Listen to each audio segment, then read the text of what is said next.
All right, so the Bidens may have been caught in an oil permitting, leasing, drilling lie, an outright lie. Joining us now to talk about it, my good friend, North Dakota Senator John Hoeven, North Dakota being a great all-state. Senator Hoeven, welcome back, sir. It's way too long. You know, just reading this story, I don't know if you looked at the story, but all of a sudden they've overestimated what the Biden's permitting was permitting, and they underestimating what Trump is doing. I mean, I have some numbers here. They may not be just from news reports. Mr. Trump allowed 10,795 leasing/permits, okay, whereas the Bidens only permitted 6,700. That's a big difference. They've been saying all along that Biden allowed more than Trump. And I don't know how you get that, except the Bureau of Land Management in the Interior Department was telling it, shall we call it, a big fib. What do you make of it, Senator? It's unbelievable, Larry. I mean, absolutely remarkable. And we're going to go back to Secretary of Interior Haaland and to BLM Director Tracy Stone Manning and demand these numbers. The House Natural Resources Committee turned this up. The Biden administration officials have been consistently telling us, oh, they're doing more leasing. They not only are inflating their permits to drill, they're also grossly inflating the number of leases available right now to go ahead and be drilled. That number is a lot lower too. So what in the world's going on here? Unbelievable. And yeah, clearly this is something that in the Senate Energy Committee we're going to look into. I mean, at one point, Senator, correct me if I'm wrong, but at one point, the Bidens, a court had to stop. I mean, they had to issue a new order. The Bidens weren't going to do any leasing whatsoever. And the court had to step in and say, no, you can't. In other words, there was going to be a moratorium on leasing, if I'm not mistaken, and a court had to step in. Do you remember this business? Sure. You're exactly right.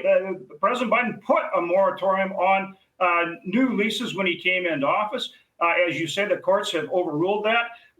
They still haven't proceeded offshore. They're just barely starting up again. Here we're 3 years into his administration, and he's been ordered to do it by the courts. That, and in addition, a flurry of new regulations and increasing both the fees and royalties to drill. All of these things make it harder to produce more oil and gas. Apart from the fact, I mean, not even including closing down Alaska, closing down New Mexico, closing down the Gulf of Mexico, as far as I understand it. I mean, you just can't make this stuff up. Now, I'm sure Trump will call Biden on this in the debate if and when it comes up. But I hope you all do investigate this. The other thing that's so interesting, Senator Hoeven, Biden's always talk about middle class this and middle class that.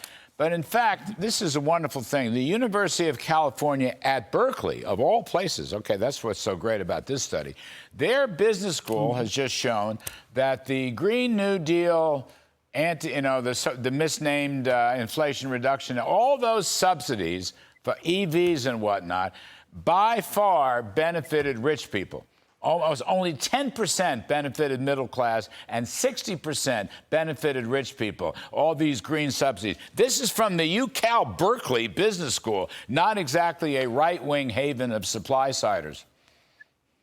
Well, that's right. The Inflation Acceleration Act is, I think, what they should have called it, did just exactly that. Something like 80% of the green credits sold for like EVs, your electric vehicles, something like 80% of those credits went to the top 5% income earners. Wow. And 50% of all of them went to the top quartile. I mean, these are the folks that obviously can afford to buy their own electric vehicle if they want, or, put some of the so-called green new energy saving type systems into their house. They don't need a big government subsidy to do that. I think it's been, more than $50 billion.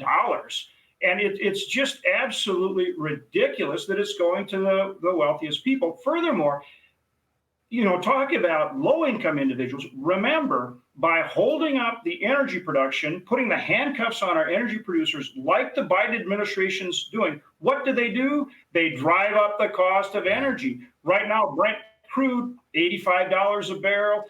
West Texas, like 81. You know who that benefits? Russia Iran, Venezuela at a time when they're funding terrorism and funding war against our allies, is frankly, and ourselves as well. Yes, sir. With what these terrorists are doing. Yes, It's sir. funding their policies. So it's not just making low-income people pay more, subsidizing wealthy people. Look at the impact in terms of the global situation, what's going on in the Middle East, for example. Yes, sir. Senator Hoeven, thank you, sir. We appreciate it.